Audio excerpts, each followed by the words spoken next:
आज हम बात करेंगे एक ऐसे आदमी की जो खुलेआम धमकी देता था। एक ऐसा आदमी जो कि मुंबई को देश की राजधानी बनाना चाहता था। एक ऐसे आदमी की जिसके दरबार में विरोधी भी हाजिरी लगाने आते थे। इनका नाम था बाला साहेब ठाकरे। चांदी के सिंहासन पर बैठने के शौकीन बाल ठाकरे खुलेआम धमकी देते थे। ये बात है सन 1990 के आसपास की। कश्मीर में इस्लामी आतंकवाद चरम पर था। कश्मीरी पंडितों को भगाया जा रहा था। अमरनाथ यात्रा चल रही थी। आतंकवादियों ने यात्रा बंद करने की धमकी दे दी और कहा जो भी अमरनाथ यात्रा आएगा वो वापस नहीं जाएगा।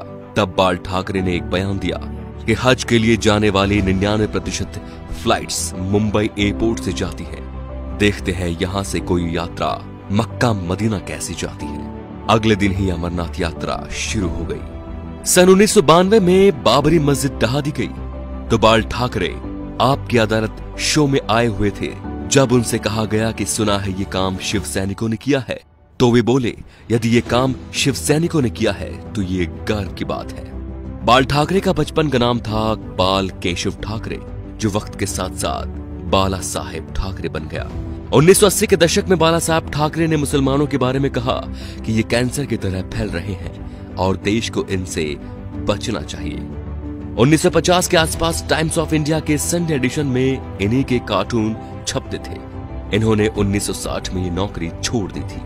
बाल ठाकरे को हिंदू हृदय सम्राट कहा जाता था। उनका मोदी की तरह बिना देखे भाषण देना लोगों के मन को भा गया। उन्हें सुनने के लिए लाखों की भीड़ एकजुट हो गई थी। बाल ठाकरे जब किसी का विरोध करते थे तो दुश्मनों की तरह, और जब तारीफ करते थे तो ऐसे कि जैसे उनसे बड़ा कोई मित्र नहीं। 19 जून 1966 को बाल ठाकरे ने शिवाजी पार्क में नारियल फोड़कर अपने दोस्तों के साथ पार्टी बनाई, शिवसेना, जो आज भी चल रही है। बाल ठाकरे की एक खास बात थी कि वो कभी किसी से मिलने नहीं गए। बड़े बड़े बॉलीवुड एक्टर बियर पीने और उनसे मिलने उनके घर आते थे, जैसे नरेंद्र मोदी, माइकल जैक्सन। बाल ठाकरे के कुछ स्पेशल शौक थे, सिगार, व्हाइट वाइन एक्सेट्रा। ज्यादातर लोग फोटो या इंटरव्यू में उनके हाथ में पाइप या सिगार होती थी। 1999 में बाल ठाकरे पर 6 साल तक वोट डालने और चुनाव लड़ने पर बैन लगा था, लेकिन बाल ठाकरे ने अपने जीवन में कभी चुनाव नहीं लड़ा।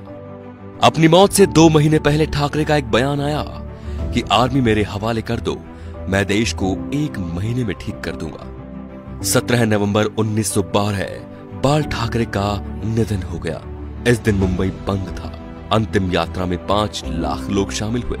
थोड़ी थोड़ी देर बाद एक आवाज उठती है, बाला साहेब। लाखों लोग चिल्लाते रहे, अमर रहे। बाल ठाकरे ना तो मुख्यमंत्री थे और न सांसद, फिर भी उन्हें मरने के बाद 21 तोपों की सलामी दी गई, जो राष्ट्रपति प्रधानमंत्री को मिलती है। ये रुतबा था बाला साहेब ठाकरे का।